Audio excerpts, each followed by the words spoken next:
Welcome back to Halftime Report on CNBC TV18. As of now, Nifty 25,298 is what the Nifty is at.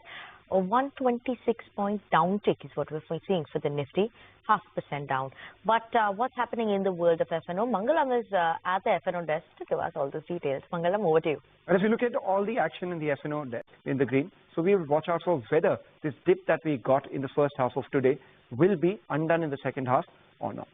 Absolutely, Mangalam. We'll be keeping an eye on that one. But on that note, let's also bring on board now Ajit Mishra of Religare Broking, joining us on the show now to talk to us about technicals. What are we keeping an eye out on as well? Ajit, good afternoon. Mangalam has given us some levels that we should be keeping an eye out on, right? 25,250, I believe that was one of the levels he mentioned, right? That's going to be important. But today, instead of, seeing an up move, we see the downside, then how much of a worry does that become for the Nifty? And what are the levels of the Bank Nifty as well?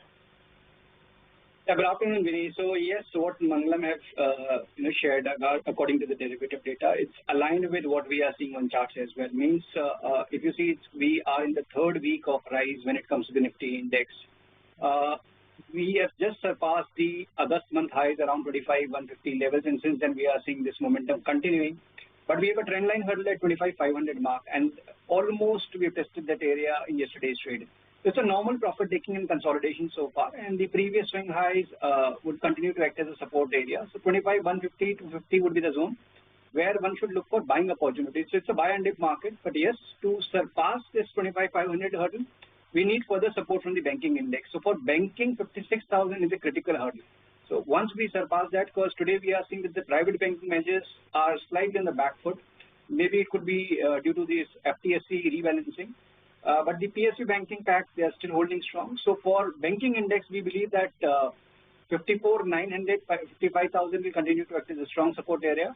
At the same time, stock-specific opportunity, Vinny, is something that one should be focusing on because consolidation after 3 weeks of rise is completely normal.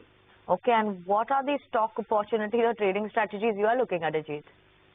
Right, so the first recommendation from the pharma space was defensive. They were slightly on the back foot and started seeing fresh traction in some of these names. So Dr. Reddy's from the pharma basket is something that we like. The stock has just moved out of from a consolidation range. And 1380 is what we are eyeing as an immediate target. So with stop at 1290, one can go long in Dr. Reddy's at current levels.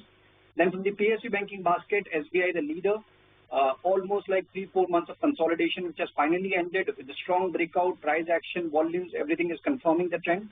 So we expect a newer high in days to come. 910 is what we are eyeing as an immediate target. So with stop at 840, one can accumulate SBI also at current levels.